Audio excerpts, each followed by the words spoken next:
Hello नमस्कार, मेरा नाम ऋषभ सिंह और आप देख रहे हैं करंट अफेयर्स पार्ट बाय 247। दोस्तों, आज अगर हम जियो पॉलिटिक्स पे कुछ भी डिस्कशन करेंगे तो उसमें कनाडा का डिस्कशन जरूर होगा, कनाडा का जिक्र जरूर होगा। क्यों? क्योंकि एक तो कैनेडियन अथॉरिटीज, जो कैनेडियन सरकार है, स्पेशली जो उनके प्राइम मिनिस्टर हैं जस्टिन ट्रूडो, उनकी एक्टिविटीज जो पिछले 1 साल से रही हैं, जो अननेसेसरी एंटी इंडिया स्टांस ले रहे हैं सिर्फ कुछ वोट्स के लिए, एंड प्लस जो कनाडा के अंदर जो माहौल बन रहा है, स्पेशली जो इंडियन कम्युनिटी के लोग हैं, जो हिंदू कम्युनिटी के लोग हैं, उन पर जो चीजें बन रही हैं, जो थ्रेट आ रहा है, इसको लेकर इन दोनों की वजह से इस वक्त जियो पॉलिटिक्स पे अगर डिस्कशन होगा तो कनाडा का जिक्र जरूर आएगा। कुछ दिन पहले क्या हुआ था कि कनाडा में हिंदू टेंपल पर जो खालिस्तानी सेपरेटिस्ट हैं उन्होंने अटैक किया, जो हिंदू डिवोटीज हैं उन पर अटैक किया, जिसके कुछ देर बाद ही जब वो अटैक हो गया तो उसको भारत सरकार ने भी कंडेम किया और जो कंट्रीज हैं उन्होंने भी कंडेम किया।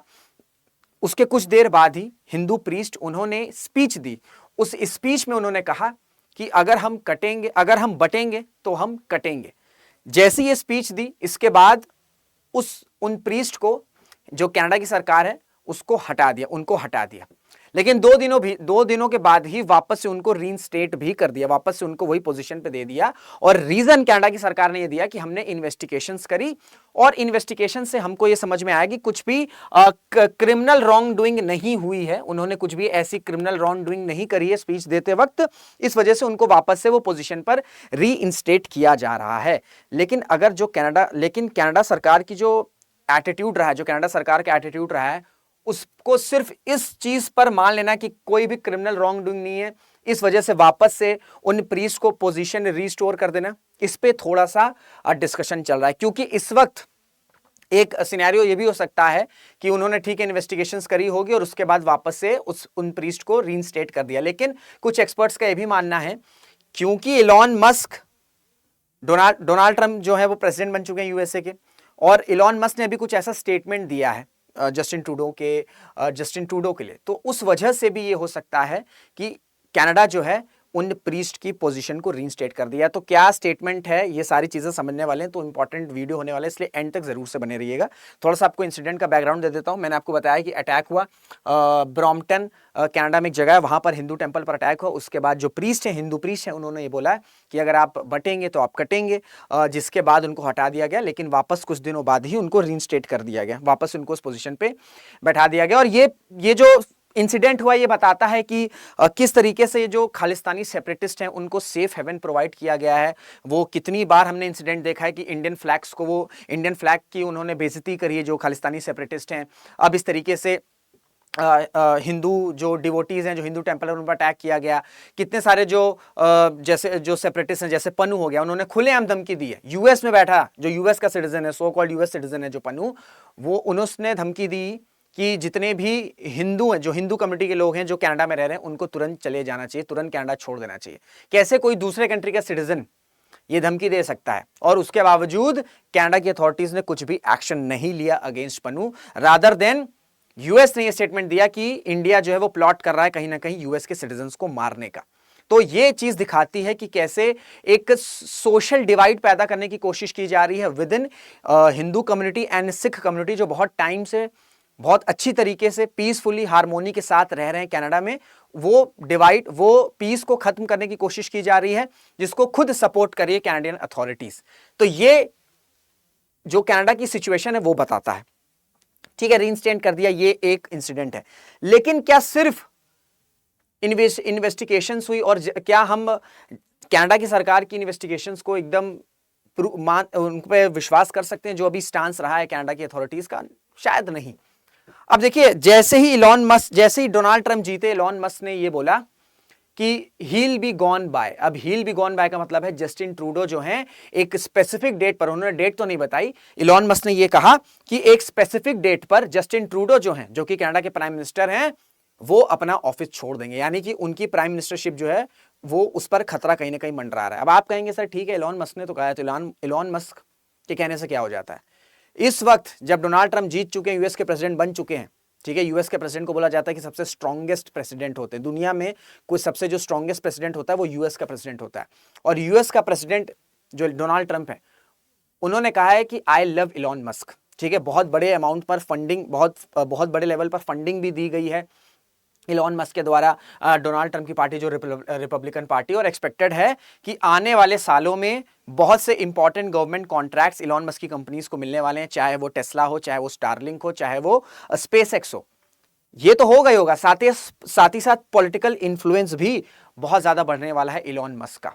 तो ऐसे में अगर इलॉन मस्क ये स्टेटमेंट दे रहे हैं कि बहुत जल्द जो है कनाडा की लीडरशिप, कनाडा के जो लीडर हैं दैट इज जस्टिन ट्रूडो, वो अपना ऑफिस छोड़ देंगे, तो ये बात कहीं ना कहीं ये दिखाती है कि जो कनाडा की लीडरशिप है, जो कनाडा की अथॉरिटीज की लीडरशिप है, वो कहीं ना कहीं अब रडार पर आ रही है। और वो जो एक्टिविटी कर रहे थे एक साल से, जो जस्टिन ट्रूडो कुछ वोट्स के लिए हरकतें कर रहे थे, इंडिया पे एलिगेशंस लगा रहे थे विदाउट एनी प्रूफ, वो कहीं ना कहीं अब उनका रिपरकशंस जो है, उसका जो नेगेटिव इंपैक्ट है, वो कहीं ना कहीं अब जस्टिन ट्रूडो देख रहे हैं। इसी वजह से बहुत से जो एक्सपर्ट्स हैं वो ये कह रहे हैं कि डोनाल्ड ट्रंप, क्योंकि डोनाल्ड ट्रंप और प्राइम मिनिस्टर मोदी के पर्सनल रिलेशंस बहुत अच्छे हैं।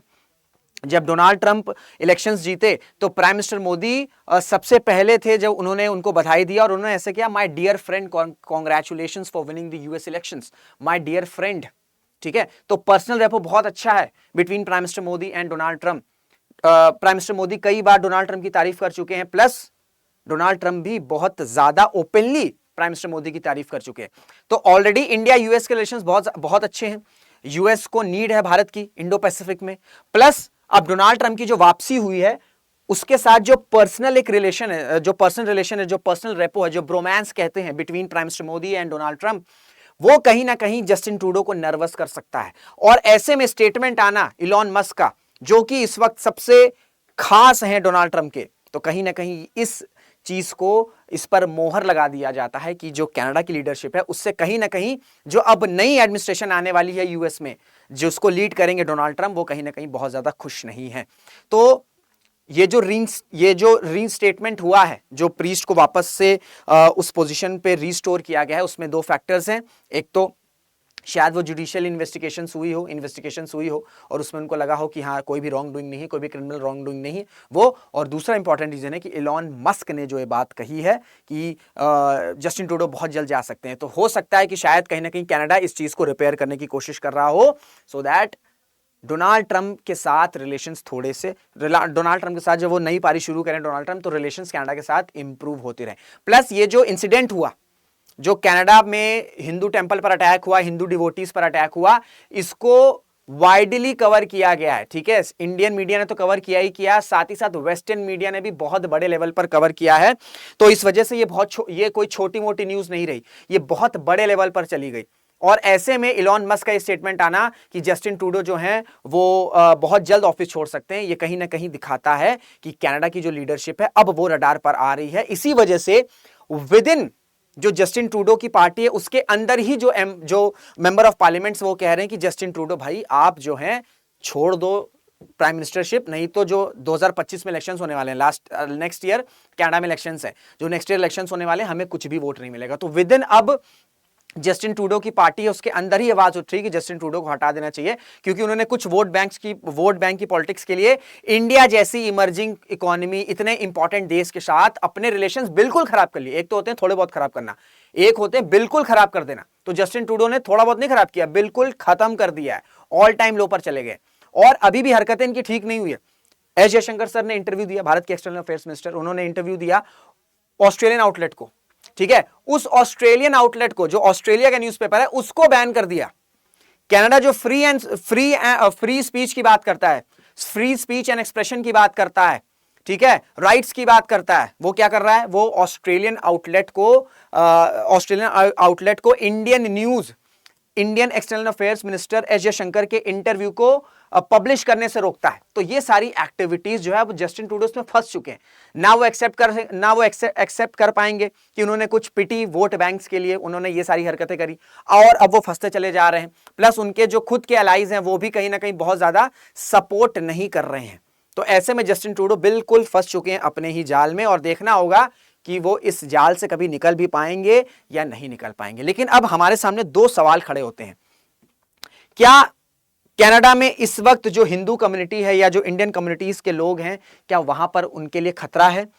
और दूसरा सवाल यह है कि क्या कनाडा की सरकार ने कनाडा में जो खालिस्तानी सेपरेटिस्ट हैं उनके लिए एक सेफ हेवन प्रोवाइड कर दिया। देखिए इसका आंसर कनाडा के फॉर्मर एमपी, इसमें मैं वीडियो भी कवर किया था, इस चैनल पे आपको मिल जाएगा, उससे जरूर देख लीजिए। उन्होंने ये बताया, उन्होंने सिंपल बयान दिया, जो खुद इंडियन ओरिजिन, उन्होंने बोला कि बहुत सालों से कनाडा में हिंदू कम्युनिटी, सिख कम्युनिटी बहुत प्यार से रह रही है, भारत में भी बहुत प्यार से रह रही है।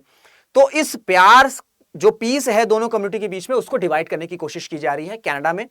कनाडा में वो डिवाइड हो और उसका रिपरकशन फिर भारत में हो। तो ये एक बड़े लेवल पर ये डिवाइड की जा रही है। और प्लस कनाडा के फॉर्मर एमपी ने कहा कि खालिस्तानी वॉयलेंस हमेशा से कनाडा में एक इशू रहा है, नो डाउट एक इशू रहा है, लेकिन बहुत सालों से वो बंद पड़ा हुआ था। लेकिन जैसे ही जस्टिन ट्रूडो आए हैं, वो जो इशू है वापस से रिवाइव कर चुका है। और प्रॉब्लम यह है कि अभी जो प्रेजेंट गवर्नमेंट है कनाडा में और जो ऑपोजिशन है, दोनों ही खालिस्तानी वॉयलेंस को रिकॉग्नाइज नहीं कर रहे हैं। वो ये कह रहे हैं कि कुछ बैड एलिमेंट्स हैं, कुछ एंटी सोशल एलिमेंट्स हैं, उन्होंने आके अटैक कर दिया हिंदू टेंपल पर, हिंदू डिवोटीज पर। तो ये जो चीजें दिखा रही हैं कि ये रेक्टिफाई नहीं कर रहे हैं। जब तक आप गलती पहचानोगे नहीं, जैसे आप नहीं पढ़ रहे हो, क्यों नहीं पढ़ रहे हो ये समझना जरूरी है। शायद हो सकता है आपका फोन एडिक्शन हो, शायद हो सकता है आपका मन नहीं लग रहा है। तो जब तक आप वो चीज को रिजॉल्व नहीं करोगे, तब तक आप नहीं सॉल्व कर पाओगे कि आप क्यों नहीं पढ़ पा रहे हैं। तो इसी तरीके से जब तक कनाडा की सरकार, चाहे रूलिंग पार्टी हो चाहे ऑपोजिशन पार्टी हो, जब तक वो दोनों एक सेम पेज पर नहीं आएंगे, ये नहीं समझेंगे कि हाँ, तो जब तक कनाडा की रूलिंग पार्टी और कनाडा की जो ऑपोजिशन पार्टी, जब तक वो लोग सेम पेज पर नहीं आएंगे और ये नहीं मानेंगे कि खालिस्तानी वॉयलेंस एक इशू है, खालिस्तानी का जो वॉयलेंस है वो एक इशू है, और वो सिर्फ इंडिया को ही नहीं हैम्पर करेगा, वो खुद कनाडा की सोसाइटी को हैम्पर कर रहा है, वॉयलेंस हो रहा है, सोशल टेंशंस आ रहे हैं, तो तब तक ये सारी चीजें रिजॉल्व नहीं हो सकती है। और एक चीज मैं बताना चाहूंगा कि जितने भी सिख कम्युनिटी के लोग हैं, जितने भी हिंदू कम्युनिटी के लोग हैं, बहुत प्यार से भारत में हम लोग सब रह रहे हैं, जब से आजादी मिली है उससे पहले भी। तो सोशल मीडिया की खबरों से बिल्कुल भी अपने दिमाग में कुछ भी रॉन्ग डूइंग मत बनाइए। ये सारी चीजें जो होती हैं, जितने भी सेपरेटिस्ट होते हैं, ये सिर्फ और सिर्फ अपना फायदा देखते हैं। इनका जो लार्जर मोटिव होता है वो खुद की पावर होती है। तो बिल्कुल भी ऐसा कंटेंट अगर आप कंज्यूम कर रहे हैं, कुछ ऐसा देख रहे हैं, तो बिल्कुल भी उस पर विश्वास मत करिए। कुछ अगर कंटेंट देख रहे हैं तो उसको 2 से 3 बार चेक करिए, उसके बाद ही उसको समझिए कि वो ऑथेंटिकेटेड है, वो रियल है। क्योंकि जितना ज्यादा हम इंटैक्ट रहेंगे, जितना ज्यादा हम यूनाइट रहेंगे, उतनी ये जो एक्सटर्नल फोर्सेस हैं वो अपने आप ही हार मानती चली जाएंगी कि इतनी कोशिश की, उसके बाद भी यूनिटी को डिवाइड नहीं कर पाए। तो इसी के साथ वीडियो को एंड करते हैं। आई होप आपको ये वीडियो समझ में आई होगी, जो करेक्ट है वो समझ में आया होगा। कोई डाउट होगा तो आप वीडियो के नीचे अपने डाउट्स पूछ सकते हैं। कोई और टॉपिक पे आपको वीडियो चाहिए तो वो भी आप कमेंट में पूछ सकते हैं। और क्लासेस अच्छी लगती हैं, वीडियोस अच्छी लगती हैं तो उसे लाइक करिए, कमेंट्स करिए, शेयर करिए। और जितना ज़्यादा आप शेयर करेंगे चैनल की रीच बढ़ेगी। चैनल को सब्सक्राइब करिए, ज़्यादा से ज़्यादा लोगों को बताइए कि यहाँ पर latest update, domestic updates, international updates, चाहे आप स्टूडेंट हो चाहे वर्किंग प्रोफेशनल हो, सभी के लिए चैनल बहुत ज़्यादा इंपॉर्टेंट है। तो इसी के साथ वीडियो को एंड करते हैं। मुलाकात करेंगे आपसे अगले वीडियो में। जय हिंद, जय भारत।